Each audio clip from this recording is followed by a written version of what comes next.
Hi, our group represent impact of biodiversity and biodiversity loss in zoonotic disease.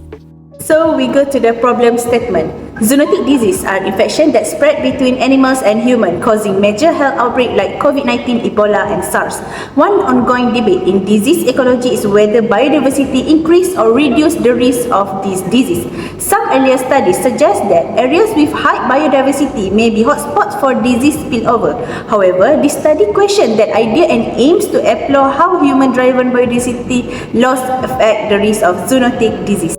So we move to the interesting feature. More biodiversity not same with more disease. Natural ecosystem with rich biodiversity can actually reduce disease spread through dilution effect. Rodents, bats and livestock high-risk hosts. These fast reproducing animals thrive in human-dominated areas and are more likely to carry zoonotic viruses. Urbanization and deforestation boost spillover. Human land use change eliminate less risky species and increase contact with disease carriers. In panel A, low biodiversity, the whitefoot mouse carries Lyme disease, can pass it to humans.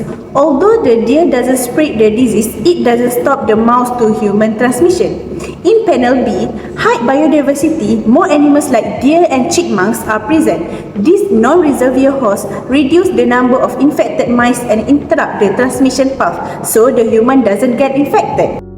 So, the objective of this article is to examine how biodiversity and its loss affect both the emergence and transmission of zoonotic disease. Second objective is to investigate which host species and ecological traits contribute to pathogen spillover. Then, to evaluate three models of host biodiversity and their relevance to zoonotic risk. Recently, the focus in research have shifted from broad biodiversity survey to more targeted studies on species known to carry zoonotic disease. Researchers are now using life history trait and immune system profile to predict which animal pose the most danger in terms of disease transmission. There's also a growing interest in combining ecological, behavioral, and epidemiological data to get a clearer and more accurate picture of disease risk. Importantly, restoring damaged ecosystem is now seen not just as environmental work but also as a preventive strategy in a global public health. How is all this information gathered? The study uses literature-based meta-analysis. There's also ecological community structure analysis which compares biodiversity in human-altered habitat versus untouched natural environment. Three important models are used to explain disease risk. First, the total host diversity model, which assumes more species equal more disease. Second, the zoonotic host diversity model, which focuses on high-risk animals like bats and rodents. And lastly, the abundance model, which looks at the number and population density of these risky species. Like all studies, this one has its limitations. It mostly relies on existing databases which are incomplete and biased. Certain animals like bat and rodent are studied more than others, so the data may not reflect to the full pictures. This can lead to inaccurate conclusions. Also, this study often doesn't measure whether viruses are actually transmitted to humans. Instead, they only show which animal carry which virus. So for conclusion, biodiversity loss increase the risk of zoonotic disease spillover. When humans alter natural environment, we often create an ideal condition for high-risk animals like bats and rodents to thrive. This animal can more easily spread disease to humans.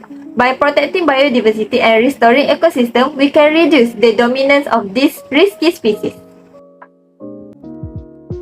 The first question is explain the characteristic of zoonotic hosts. The common characteristic is they often reproduce quickly, adapt well to human-altered environment, and tend to have immune system that allow them to carry virus without getting sick. Because of this trait, they thrive in urban and distant areas, increasing the chance of contact with humans and the risk of disease spillover. Conserving biodiversity can help reduce the spread of diseases that come from animals, called zoonotic diseases. In healthy ecosystem with many different species, no single animal becomes too common, which help control the spread of germs. But when we destroy forests or natural areas, animals lose their homes and come closer to people and farms. This increases the chance for diseases to jump from animals to humans. For example, clearing forests has been linked to outbreaks like Ebola. So by protecting nature and all its living things, we also protect ourselves from new diseases.